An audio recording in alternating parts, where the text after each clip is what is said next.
তো আজকে শুনুন নারদ ভক্তি সূত্রে 14তম শ্লোক।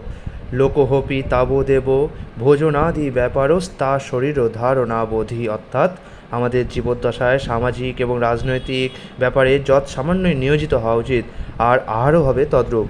অর্থাৎ এই তাৎপর্য প্রবাদ বলছেন, আমি এই দেহ নই, এই ব্যাপারটি উপলব্ধি হওয়ার পরেই কেবল আমাদের পারমার্থিক জীবনের সূচনা হয়। জড়জগতে আমাদের সামাজিক, রাজনৈতিক অথবা আহার, নিদ্রা, ভয়, মৈথুনাদি সমস্ত সম্পর্কই হচ্ছে জড় দেহভিত্তিক। আমি এই দেহ নই, সেই ব্যাপারে সম্পূর্ণরূপে উপলব্ধি না হওয়া পর্যন্ত আত্মোপলব্ধ হওয়া সম্ভব নয়। আত্মোপলব্ধিকে ভগবদ্গীতায় ভগবান শ্রীকৃষ্ণ এইভাবে বর্ণনা করেছে, ব্রহ্মভূত প্রসন্নাত্মা ন শোচতি ন কাঙ্ক্ষতি সম সর্বেষু ভূতেষু মদ্ভক্তিং লভতে পরাম। অর্থাৎ যিনি এইভাবে চিন্ময় ভাব লাভ করেছেন তিনি পরম ব্রহ্মকে উপলব্ধি করেছেন এবং তিনি সম্পূর্ণরূপে প্রসন্ন। তিনি কখনোই কোনো কিছুর জন্য শোক করেন না বা কোনো কিছুর আকাঙ্ক্ষা করেন না। তিনি সমস্ত জীবের প্রতি সমদৃষ্টি সম্পন্ন। সেই অবস্থায় তিনি আমার শুদ্ধ ভক্তি লাভ করেন।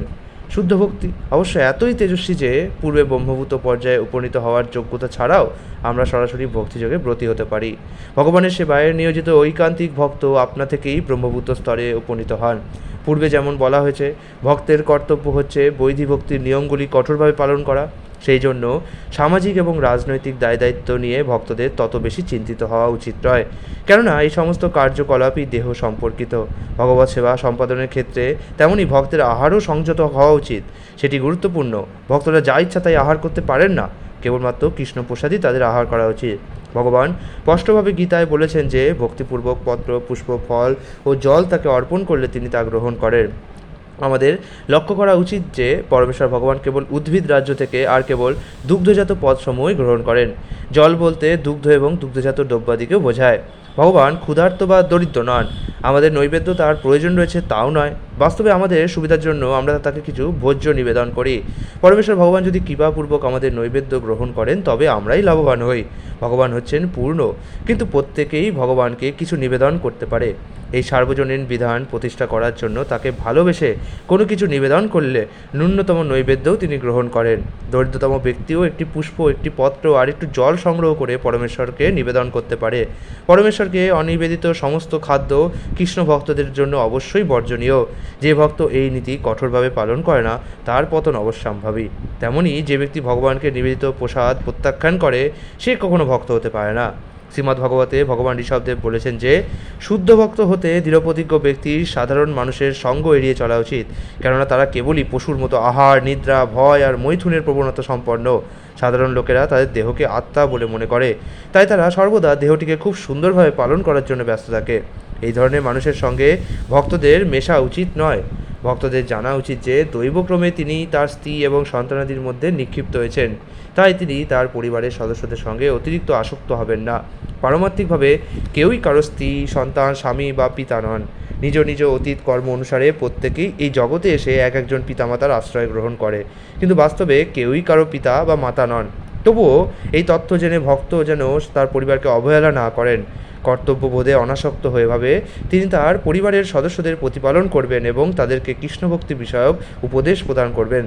সুতরাং সামাজিক জীবন, রাজনৈতিক জীবন অথবা আহার, নিদ্রা, মৈথুন এবং আত্মরক্ষা সর্বক্ষেত্রেই জড় আসক্তি বিষয়ক ক্রিয়াকলাপ ভক্তের জন্য বর্জনীয়।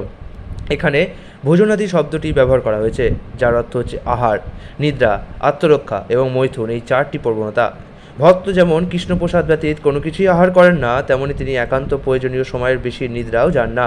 ছিল সনাতন গোস্বামী এবং ছিল রূপ গোস্বামীর মতো মহান ভক্তদের জীবনে আমরা দেখি তারা দিনে 1 বা 1.5 ঘন্টার বেশি ঘুমাতেন না, এমনকি সেটুকুও তারা এড়িয়ে চলার চেষ্টা করতেন।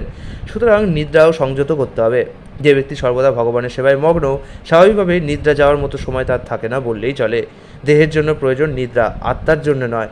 আর তাই পারমার্থিক অগ্রগতির সঙ্গে সঙ্গে আমাদের নিদ্রার প্রবণতাও হ্রাসপ্রাপ্ত হয়। তেমনি ভক্ত তার আত্মরক্ষার প্রবণতাও কমিয়ে দেন। শুদ্ধ ভক্ত জানেন সর্বশক্তিমান পরমেশ্বর তাকে রক্ষা করছেন, তাই তিনি আত্মরক্ষার জন্য তেমন উদ্বিগ্ন নন।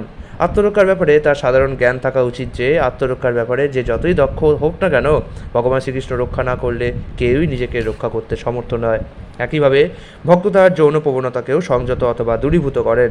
তিনি অবাধ যৌন সঙ্গের মাধ্যমে কুকুর বেড়ালের মতো সন্তান উৎপাদন করেন না। তিনি সন্তান উৎপাদন করলে তারা যাতে কৃষ্ণভক্তি লাভ করার মাধ্যমে ভবিষ্যৎ জীবনগুলিতে জড়জগতে আর ফিরে না আসে তার দায়িত্ব গ্রহণ করেন, সেটিই ভক্তের কর্তব্য। জড়জগতে সাধারণ মানুষ ইন্দ্রিয় তর্পণ হেতু কার্যক্রমে রত হয়ে জড়া প্রকৃতির গুণের দ্বারা আবদ্ধ হয়। বস্তুত মানুষ যতই এই ধরনের ক্রিয়াকলাপে জড়িত হয়, ততই তার জড়জগতের বদ্ধ দশাও বর্ধিত হয়। ভক্ত আচরণ করেন ভিন্নভাবে। তিনি জানেন যে তিনি দেহ নন, আর যতক্ষণ তিনি দেহে অবস্থান করবেন ততক্ষণই তাকে জাগতিক তিতাব ক্লেশ ভোগ করতে হবে। সুতরাং জড়বন্ধন খণ্ডন করে পারমার্থিক জীবনে অগ্রগতি লাভ করার জন্য তিনি সর্বদাই সামাজিক, রাজনৈতিক এবং আহার, নিদ্রা, ভয় ও মৈথুনাদি কার্যক্রম অত্যন্ত সীমিত রাখেন। হরে কৃষ্ণ।